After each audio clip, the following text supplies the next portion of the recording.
Y'all keep saying the Grand Canyon isn't strange because you went on your little family vacation and everything like that and you saw the great sights.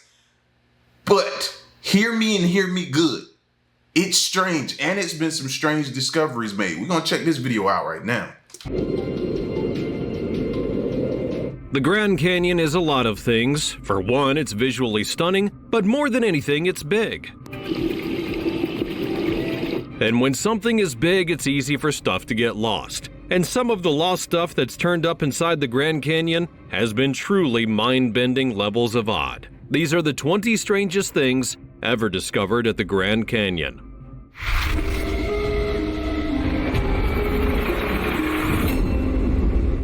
Number 20. Cliff collapse reveals fossils. It's always fascinating when new fossils are discovered. With each finding, science makes a step towards progress in its understanding of the way the world is formed and changed throughout its history. But when fossils literally capture a moment in time, then that's the cause to be extra amazed. When part of the Grand Canyon had a cliff collapse back in 2016, a Norwegian geologist named Alan Krill went poking about in the rocks that had fallen, and he made an awesome discovery. As a visiting professor at the University of Nevada, Krill had taken a bunch of students out hiking in the geological wonder that is the Grand Canyon when he saw the fossils. He took photographs of the fallen rocks and shared them with some colleagues, and it transpired that these fossils were the footprints of two creatures that had taken a walk across a sand dune about 313 million years ago. Very, very narrow digits. Probably their claw. The sand dune would have eventually become the Grand Canyon, and their footprints would be encased in the rock of that epic landscape for millions of years before a shift in the rocks revealed their tiny part of the story to the world once again. These fossils are currently the national park's oldest fossilized vertebrate tracks, but who knows what else could be inside that incredible landscape. And yet there's still people out there who say dinosaurs never existed. Why are they teaching y'all that? Why are they telling y'all that? And I'm like, huh? All of this stuff we're finding. Like, even this year, it's like everything we keep finding points to that time. I'm sorry, y'all, but I just heard somebody say that the other night, and it bothered me. So now it's time for the sweet topic.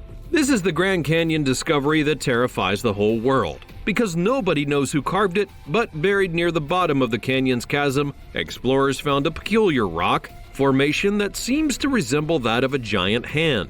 Because of how much like a hand it looks, there's no way this is naturally occurring. Somebody put it there, but the question is who and why. Based on the condition it's in, we have to assume it's 100 years old or more. But what do you think? As always, let me know your thoughts in the comment section down below using the hashtag #SweetTopic. Number 19. The Great Unconformity. One of the craziest things that's been discovered in the Grand Canyon is actually not there at all. Mysterious. This is the thing that is known as the Great Unconformity, a feature of the erosion of the rock in the Grand Canyon in which there's evidence of the geological change in the area over a long period of time. The unconformity is that there is actually a massive part of the geologic record that is missing in the Grand Canyon, about 1 billion years worth to be precise. So how does it happen? Well, how can 1 billion years worth of rock layers just be missing? There are a couple of different theories about this, but the main one would suggest that since the part that is not there is the surface between the Tapiat sandstone and the metamorphic rocks of the Granite Gorge, it is a period of time in history of the world known as the Snowball Earth. This is a time when almost the entire planet was covered in ice during a period of glaciation, and the places on Earth where the Great Unconformity exists, like in the Grand Canyon, were affected by the Snowball Earth. When glaciers move, they tend to erode sediment and drag it away from any underlying rock, which could explain how so much rock had shifted and is no longer present where it would otherwise be expected to be. This is also possible that the rocks simply didn't form during that period in these areas, but it's not possible at present to determine exactly how or why this happened. Number 18. Cave of the Domes. There is only one official cave that is open to the public in the Grand Canyon, and it's actually a network of I wonder why that is. Only one cave out of all of that that's around there, and possibly that's there. One is only open to the public. I wonder why. underground caves and is super interesting to anyone who is into hiking and poking around in dark holes. And entrance, the main entrance. It's a hike down to the cave system of the Cave of the Domes near the area of Horseshoe Mesa at the end of Grandview Trail, and not only is the cave itself kind of cool, a hike there takes you away from the more busy village area and into a part of the Grand Canyon with yet more spectacular views. There is an old miner's cave with limestone domes that have been gradually eroded over the millions of years. The cave is dry and dark and eerily quiet, and the signatures scratched into the cave wall add a nice spooky element. These are actually just the markings of visitors from the 1900s. Nowadays, you're encouraged to write your own in a visitor's book instead. Number 17. Nautiloid fossils. This next old rock is a coiled nautiloid fossil that was discovered in the Kebab Formation in the Grand Canyon. Finding a sea creature inland like this might seem a bit weird, but the area has changed somewhat in the 270 million years since the creature was alive. The area that the fossil was discovered in is covered in limestone that was created during an era when the Grand Canyon was actually covered by a shallow sea. This creature was a long ago relative of modern-day cephalopods like squid, and it would have lived on the seafloor and used its tentacles to catch prey.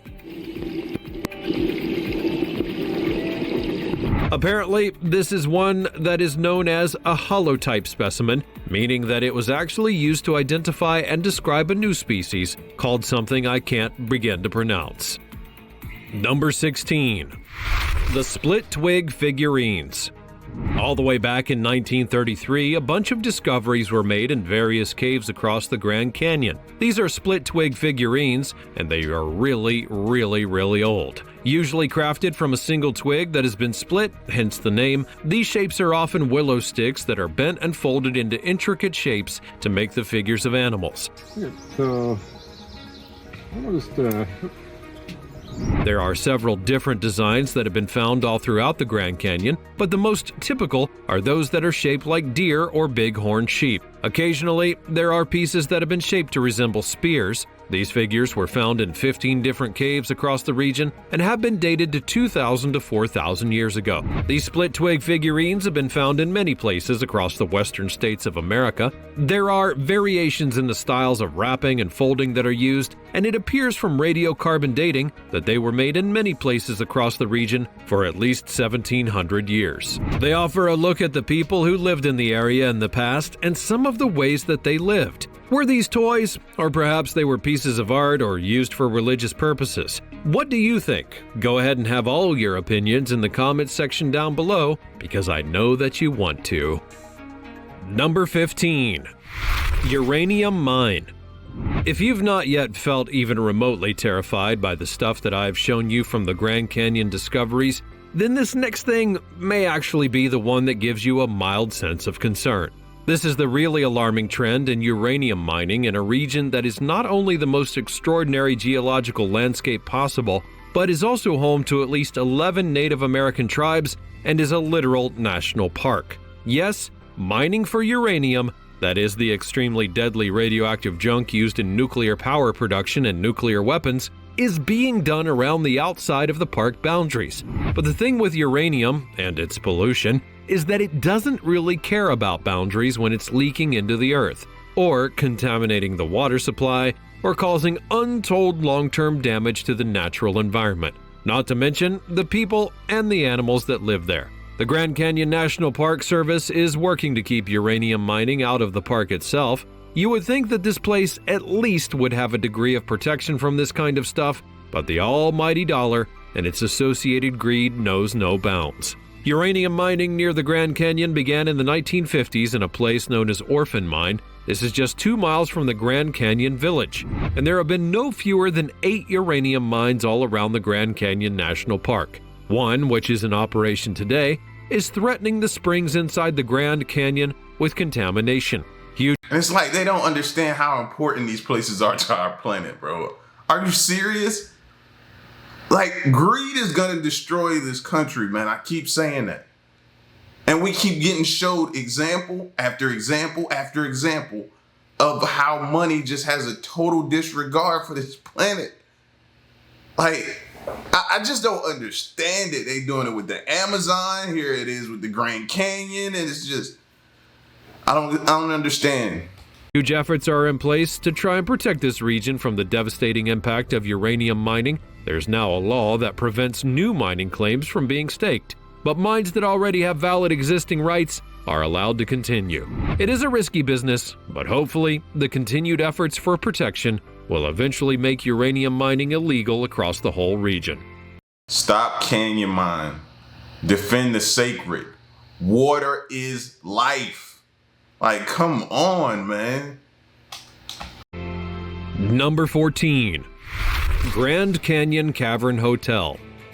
A stay at the Grand Canyon Cavern Hotel in Arizona is unlike any other boring box-shaped hotel room on Earth. This place has a suite, which it claims is the largest, deepest, darkest, quietest motel in the entire world. That's quite the claim, but they are probably right. This hotel room is over 65 million years old and located at 220 feet below the surface of the Earth. How hungry you are.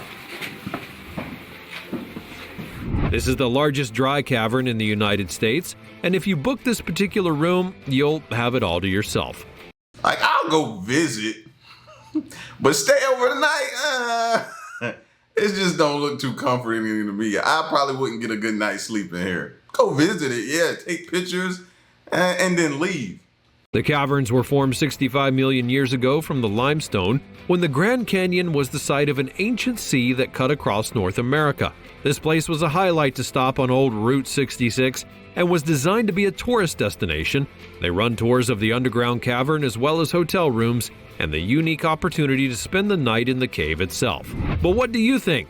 Would you like to sleep in a cave? Or would it all be just a little bit too spooky? Go ahead and get involved in the comments section down below. Number 13. Horseshoe Canyon Petroglyphs. Horseshoe Canyon is actually in an area to the west of Green River and the north of Canyonlands National Park in Utah. So, not the Grand Canyon, but, never mind. It's still interesting anyway. These are the petroglyphs and pictographs of Horseshoe Canyon. In fact, this type of rock art is so well known in the area that it has its own category. It's known as Barrier Canyon-style rock art. These petroglyphs, that is the art that's made on the surface of a rock by removing layers of scratching and picking and otherwise carving it. There have been humans in Horseshoe Canyon for as far back as 9000 BC. This is when Paleo-Indians were known to have hunted large mammals in the area. There is evidence that early people here hunted mastodons and mammoths across the southwest region. It's believed that Native American people lived in the canyon until about 1300 AD. The main area in which there are petroglyphs is the part of the canyon known as the Great Gallery. Here the images are well preserved and numerous. The panel of art is about 200 feet long and 15 feet high, and the art mostly depicts human-shaped figures that are life-sized and up to 7 feet tall. Number 12. Shasta Ground Sloth. A supersized sloth may not sound like the most terrifying of animals. I mean, these things are the cute and sleepy creatures that are often drawn as sweet little illustrations on greeting cards and baby clothing, aren't they? Well, the Megatherium was much less cute of a cartoon and more of a colossal carnivore. So put what you think you know about sloths to the side for a moment. Back around 5 million years ago, there was a very particular type of ground sloth that hung around in South America. These were up to 10 times the size of today's sloths, and they could weigh up to 4 tons. Yes, that's right, these things were elephant-sized. They also walked on their hind legs like people do, and this little fact makes it the largest upright walking bipedal mammal that has ever lived. Although not strict carnivores, the general shape and structure of the Megatherium would suggest that they likely hunted other animals as well as gathering food from their habitats. Although some extinct ground sloths grew as big as elephants, there's evidence of some slightly smaller ground sloths that inhabited the Grand Canyon. These were the Shasta ground sloths that lived there during the last ice age. The Grand Canyon was cooler and wetter than it is nowadays, and it was full of vegetation, which would have been a good thing for such a massive herbivore. Skulls of these creatures have been discovered in caves, and there were also pieces of fur and even sloth poo that is still stinky today. The cave is dry and kept at a stable temperature, which allowed for these things to stay remarkably well preserved for as long as 11,000 years. Weird! Number 11. Pseudoscorpions. Between 2005 and 2007, researchers were studying the stuff in a cave in the northern part of the Grand Canyon when they happened upon a couple of scorpion-type creatures that they thought might be brand new, or at least undocumented until that time. They took a further 7 years of rigorous study to be able to fully determine that they were indeed a new species, but they were not scorpions in the true sense. They were actually pseudoscorpions, because although they did look like scorpions, they did not have the tail with the venomous stinger that characterizes those species. Instead, these cave-dwelling creatures have their poisonous stinging parts in their pincers. They are also adapted to the darkness to such an extent that they don't have eyes. Look how small they are, bro. Look like you'd be walking, exploring, taking pictures, and one shoot up your pants leg and bite you on the leg or something like that. That's why I'm looking at the size of them, right? So I can see now, if I ever venture to or visit the Grand Canyon, I'm walking around, I'm looking at the ground all over the place, bro, because something like this can slide right up your leg. It's creepy and still dangerous even if they are tiny. They only measure about 0.12 inches in length, and even so, you wouldn't want to step on one in a dark cave, now would you? Number 10. The Chiricahua leopard frog. This frog species is known for its distinctive pattern of spots, which is how it got the leopard part of its name. Well, duh. These frogs can be found all across the southwest of the United States, which includes the Grand Canyon, and it was first discovered in the Chiricahua Mountains of Arizona back in the late 1800s. These days, this species is considered to be vulnerable to extinction as its water supplies are becoming more scarce and droughts are becoming more common. Its habitat is threatened, and there is a type of fungus that is destroying its natural environment in ponds and springs and other freshwater spaces. In fact, this frog, although once common across the region, is now missing from 80% of its previously known habitats. Well, the small green spotty frog is not what should scare us. The lack of it where it once thrived is, however, a terrifying prospect for the future of all life on Earth. Number 9. The Supai Village. One of the most remote communities in the whole of the United States, Super Village is inside of the Havasupai Indian Reservation in the Grand Canyon of Arizona.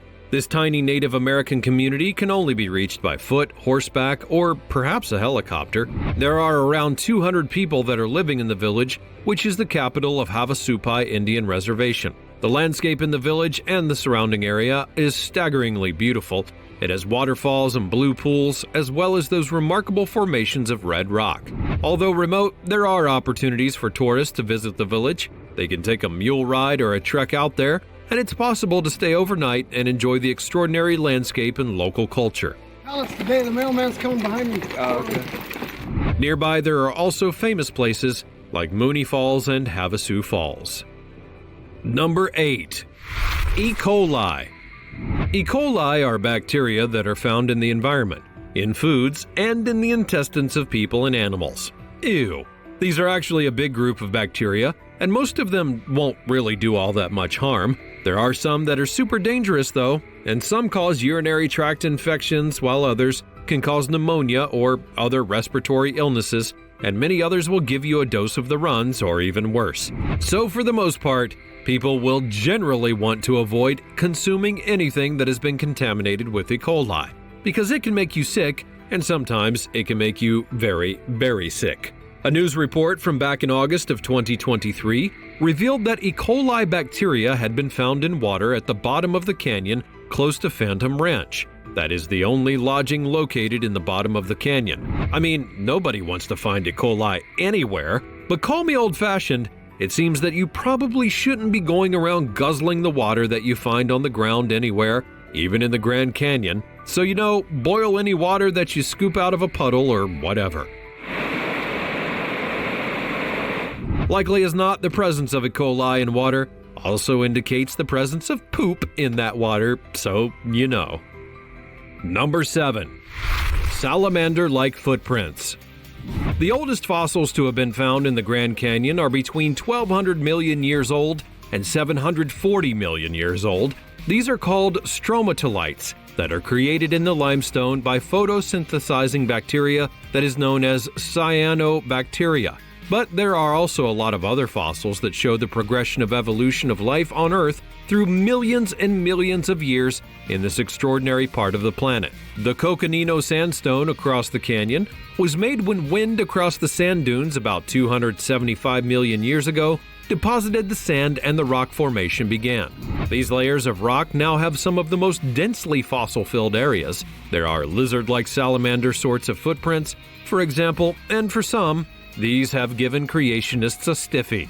They love to argue that they know all about science and will gleefully poke an oar into stuff that they poo-poo, like the formation of rocks over millions of years, if they can say that it was because of Noah and the flood. So, inexplicably, they reckon that these footprints could have only happened after the flood, when the sand would have been wet, because there is no other way to moisten sand other than the means of a biblical flood.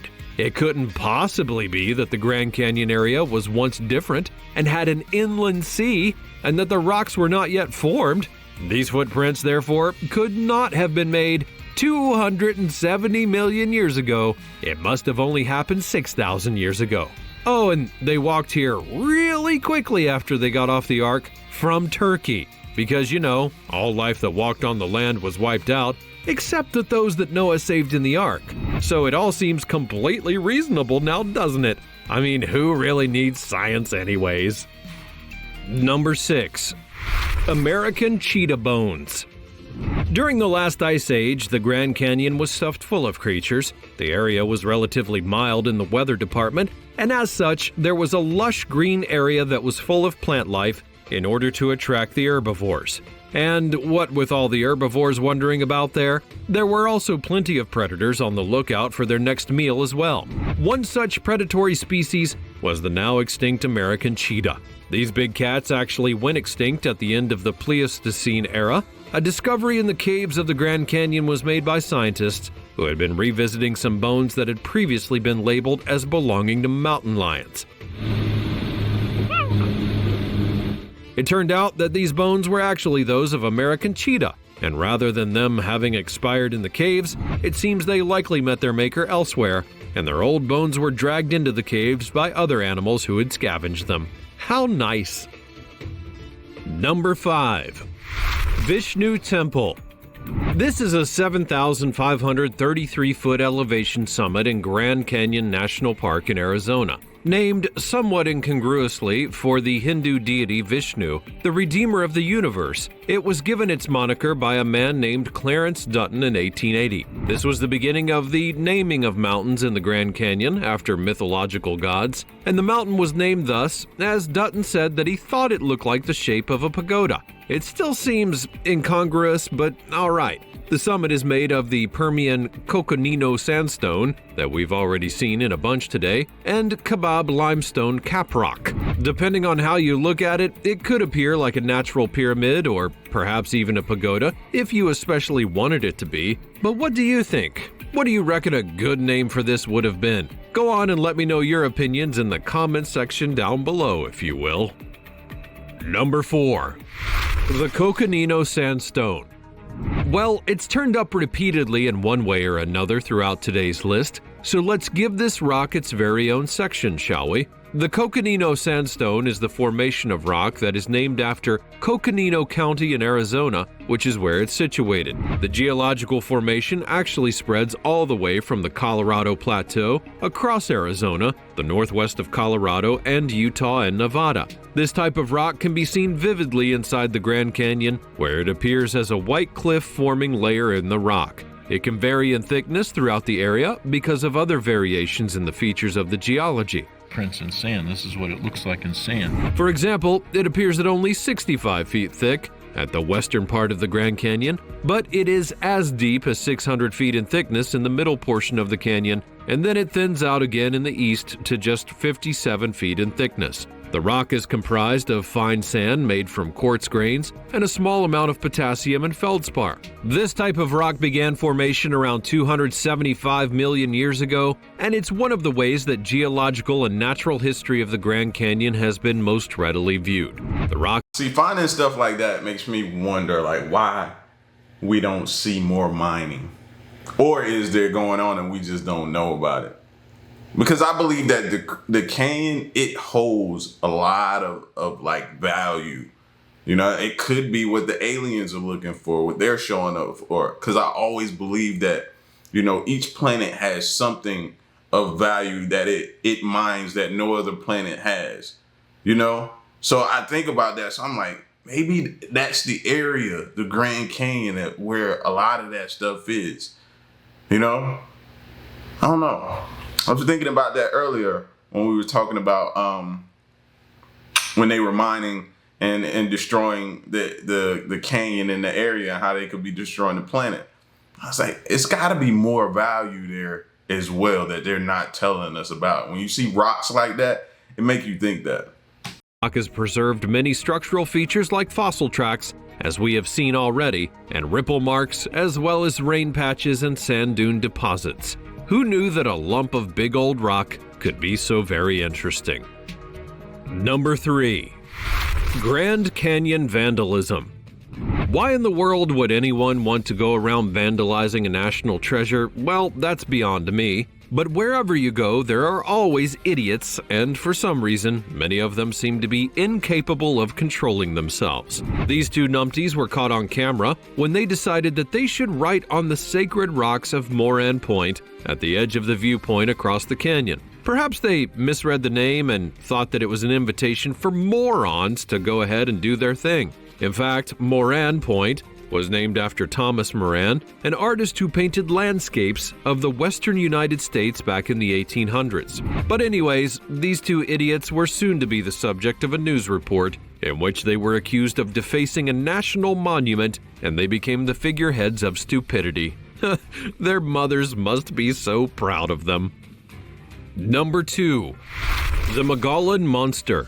Bigfoot or Sasquatch is a legendary and incredibly shy sort of creature that is said to inhabit remote wilderness areas, mostly in North America. Bigfoot is described as a large ape-like being, and for some reason, this creature has caught the imaginations of people for centuries. Numerous alleged sightings, footprints, and blurry photographs, and they're always blurry, even now with all the HD stuff we have fueled the ongoing debate about its existence. While mainstream science dismisses the creature as a product of folklore and misidentifications, believers argue that the vast unexplored wilderness provides ample hiding places for such a creature, which is a reasonably compelling argument. They range from about this tall to about 8 feet. However, people have dedicated their lives to searching for Bigfoot, and still the myth remains. Well, simply a myth.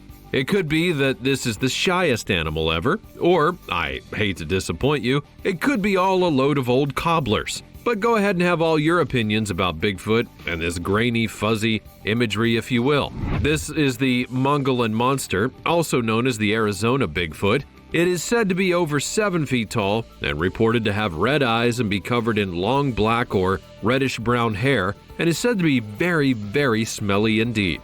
The Arizona... Well, maybe they found them. They just not letting us in those caves. And remember, they only letting us in one cave. So maybe they did find them back up in there. Who knows or who can verify it? Until a whistleblower comes forward. Bigfoot has been reportedly seen all along the Mogollon Rim, hence where the moniker of the creature comes from. Number 1. Archaeological sites. The Grand Canyon is a place that is home to masses upon masses of history. It's not only the place of hugely significant geological discoveries, but it is also the location of many an archaeological site that gives historians insight into human history that existed in the area. One such excavation began back in 2008 when archaeologists began to dig at 2 sites that were located along the Colorado River. This has been a natural break here. Over the course of 3 years, they then uncovered masses of evidence of human habitation along the Colorado River corridor in the Grand Canyon. In fact, they found evidence that would suggest that the area had been inhabited by as many as 6 different and very distinct groups of people over the span of 3,500 years. The canyon continues to reveal more about our own human history, as well as the bigger histories of the natural world around us. It is a unique place that can teach us so many things about the vast and incredible life on our planet. That's all from our expedition into the Grand Canyon for today.